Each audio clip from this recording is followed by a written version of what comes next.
Yeah. Welcome to Beyond the Slate, presented by the Vancouver International Black Film Festival, where you learn more about filmmakers and the stories behind their work. I'm your host, Sam Leger, and today we're thrilled to connect you with Shakira Janae Paye. Shakira is an actor, writer, producer, and executive producer whose short film 32, it's part of the lineup of the Vancouver International Black Film Festival happening this week from December 13 to 17. And 32, it's exclusively available online. So make sure you grab your tickets at Vancouver International Black Film Festival.com. We want to hear your comments, your feedback, and everything that you have to tell us regarding the movie. You may recognize Shakira for her role in the reimagining of House of Party by Kalmatic and LeBron James, or from the upcoming TV series Damascus, which premiered on SXSW. In addition to her work in front of the camera, Shakira has been making waves behind the scenes, writing, producing, and developing exciting projects like her feature film Regina Wants Her Ex Back, which she sold to Fox. Shakira, welcome to the show. Hi, how are you? Okay, Good, what good, an thank intro. you. Thank you, Sam. Sorry? I said thank you for the intro. Oh, hey, Yeah. you're welcome. You're welcome. Definitely, like when we talk about season, you are seasoned in arts. Hey, it's a great career so far. So definitely, we're thrilled to have you. First off, nice decoration now that I noticed. Thank, thank It's a you. beautiful Christmas tree. Okay, so we'd like to learn about yourself and definitely regarding this career into filmmaking. So can you give us a brief or definitely expand on from the beginning until now creating the movie 32? Yes, making 32 is very much a passion project. I feel like most short films are. But basically, I had a tumultuous year, and Mm. my father is based around my father and him passing away at 32 and what it feels like to turn 32 and have a level of anxiety and Mm. survivor's remorse and just like, an internal feeling that you can't quite put into words. Uh, but as a filmmaker, we figured out a way to put it into words and put it into picture and to try and, connect with people because I feel like we all grieve different things and we all Mhm. have families and it's a relatable story. And I felt like I hadn't seen it done. And I also feel like I don't see that genre with Black women often, like sci-fi and a little more, internal crisis. So I was excited to bring it to life. Right, Yeah. right. What actually brought you into filmmaking? Talk us about that transition between acting and filmmaking. Yeah. So I shot my first web series when I moved to LA about 10 years ago. Mhm. And I half-heartedly myself and which means I like made myself a SAG eligible member by casting SAG members in my in my web series. And Okay. it was super low budget. I did a short film at a college and I asked him to be the DP. And I don't know that we even got coverage for anything. Like it was very guerrilla style. I had a friend who had a place I could shoot at. So that Mm. was when I first started to transition into creating my own work. And also, I went to the American Musical Dramatic Academy, and that's where I got my bachelor's degree in acting. But while there, a man named Mort Nathan, who wrote and created the Golden Girls, was teaching a Mhm. writing class. And like everybody was so focused on being actors, like nobody signed up. Like it was maybe 10 of us, and it could have been 20 of 30 of us. Mm. And I just remember being like, wow, I'm learning to write a pilot with the man who wrote Golden Girls, like, Mm. created Golden Girls, which is, just a classic very well structured series with Betty White and just icons.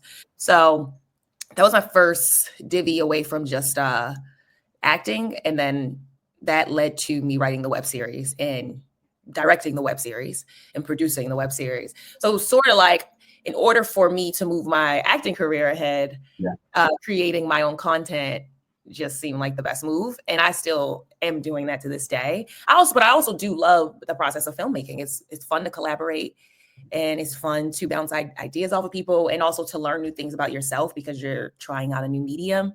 And so that's, yeah. Fantastic. How do you deal with, you have all this footage, right, for the movie, and then it's a short one, so you have to, cut, edit, and select Yeah. which one will make the cut. So tell us about that, and what was the thought process behind it? Oh, a good editor, if I could tell you anything, is key. There are things that people have to hear your movie. The quality of the video has to be solid enough, and the Yes. editor has to be fantastic. Those three things to me are like all you need to make a movie. I'm not personally an editor. I like sitting there and watching the process for, sometimes it's too tedious and it can get a little boring. But but when you have a lot of thoughts and opinions you want to throw in, it's nice to be at the editing bay. And like our first edit of 32 was almost 30 minutes, and then we cut it in half. So we got it down to 15. You got to cut some of your babies. You got to cut some scenes that aren't helping move the story along, even though they are so pretty and you love the shot.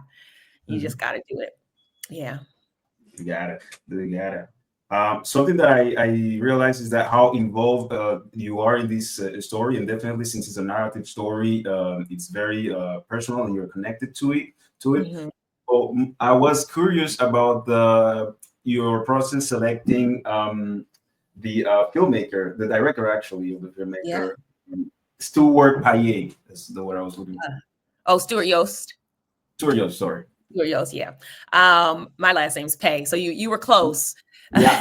Mixing the Paye with the Yost. I mixed it up. Go ahead. Stuart and I had the same manager. And he told us, we have the same manager, and we had never met. And my manager was like, y'all should meet. You're working on a short. If anything, Stuart can, give you some gems. And Stuart has directed like a whole TV series on All Black Network. He's very much like loves helping all creators, but he loves helping Black creators, like, help take their story to the finish line. Because even with this, I didn't have the budget for what Stuart would need to be paid, but we collaborated, and it was like neither one of us made money. So it was a very like, okay, you went to film school and you have like, the lenses and you know how to direct in a way that I wouldn't know how to articulate just yet. So I think this would be a good collaboration on 32. And he loves sci-fi, and he loves like trying to like really push out and pull out the weird and things. So there were a lot of things where it's like, oh yeah, maybe we should do that here, or maybe, this is the thing. One of the biggest recurrings that Stuart helped with 32 was the throwing up of the tape. I had she was like puking and like stuff was coming out, but I didn't specifically say the tape. And then not to spoil the short, watch this after. Sorry, spoiler. Yeah. But yes, so that was one of his ideas, which I was like, oh, duh. It was like right there. And he helped realize that. So then I wrote it into the script. Oh, wow. Great. Yes. I mean, now that you mention it, so we invite you to watch it, because throughout the short, you can see how interesting it is. The main actress, throwing up the tape. One part that actually caught my attention was the scene at the hospital. Yeah. We have everybody in the community has heard how women are treated, and Black women. So talk to me and give us more information about that part, inspiration regarding this scene at the hospital. Yeah. I think my pitch was initially I didn't have the doctor really say anything. I said like we just hear mumble, but then it made sense. The actress came in and she had just memorized like some specifics, or like had a piece of paper printed out with details. And I was like, and so Stuart and I talked and said like, oh, what if we just had her say stuff, but it's sped up? Because I kind of wanted it to feel like, because that's kind of how it feels, especially with American healthcare. I mean, y'all see what's happening in our country right now with this CEO and how the people are like, because Black women especially get some of the worst healthcare, but Americans overall, our healthcare is just like so unkind and so dismissive and so short with us, and so much about like the difference, the conversation. She says, oh, you think you're better than me because you have insurance? Because that's and I wanted there to be like flaws with too, because I cast a woman of color to say that line to me. briefly to kind of like show like this is how classism works, this is how capitalism works, and this is even a person who's at her lowest is still benefiting from a certain level of capitalism, and a Black woman who's has insurance is privileged. So that I was like throwing in like a slight nod at, I'm still getting terrible health care, but I'm also still privileged. Both things can be true. That I have insurance. I didn't have insurance until I was 28 years old. My mom was a school bus driver, and once she stopped doing that, I was taken off of her insurance. So I didn't have insurance as an adult because insurance is very expensive in this country. And if you're making, not enough money and you live in California, it's really tough. So I know the experience of having and not having into my adult, and like knowing like, okay, I feel unwell, I feel a little sick, I might have pneumonia. I habitually will not go to the doctor because I just know a bill will be so heavy at the end that I've sort of trained myself to like, why did it take you so long to come here? Is one of the things that doctors that's a lot of Americans. That's a lot of us. We will not go because we don't want to be indebted for the rest of our lives. But that sometimes ends up clipping our lives because funny. Yeah. I've heard even that when you have a car accident and you call the ambulance, it's like 5,000 if you accept. True? Yeah. If the ambulance comes and picks you up and takes you to the hospital. Now, some insurance companies covered, ambulance rides, but there's levels to it. Some don't. And if you don't have insurance, it's out of pocket. Ooh. So then it's like, I might as well just take an Uber ride for $40. The hospital bleeding out in somebody's car.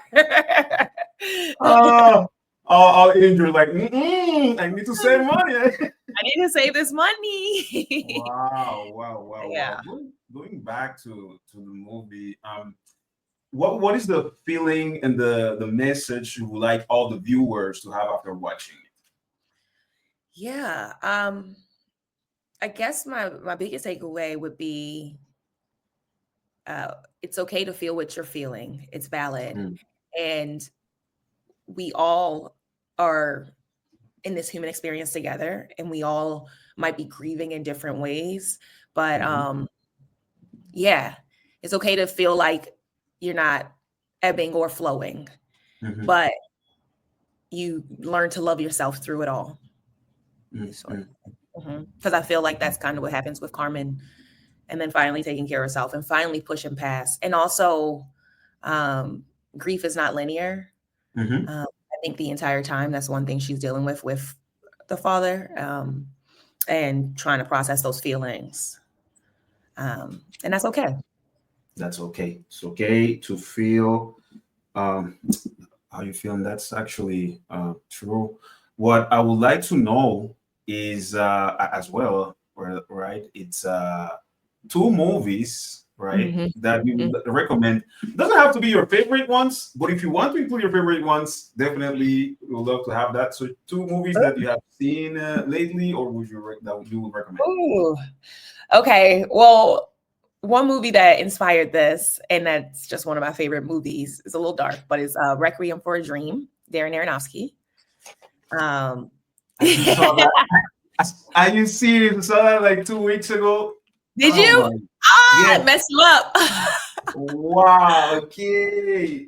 Yeah. So that's one of my favorite movies. And I feel like with the pace of 32 in the world, I was inspired by Requiem for a Dream. Completely different theme and completely different story.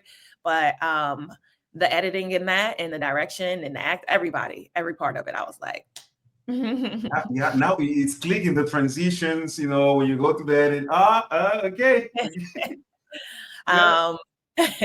And this isn't like, an Academy movie or anything, but it is a feel-good movie that I put on, which is Dirty Dancing.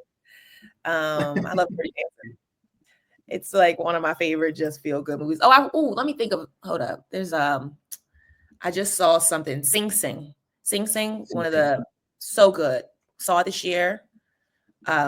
Dope cast, Coleman Domingo, great performance. The rest of the cast, I can't remember the other lead guy's name. Fantastic. Highly, highly recommend. Also, it's the type of film that I want more folks supporting because it's the type of films we make as indie filmmakers, and A24, Black led, based off of truth. just a beautiful world. I mean, I think it's all Black men because Sing Sing is a Black male prison. So I'm like, I don't even know if there's a Black woman in it, but that's nonetheless still a great film. That's neither here nor there, is what I'm saying. Nice. There we have it. Yeah. Okay.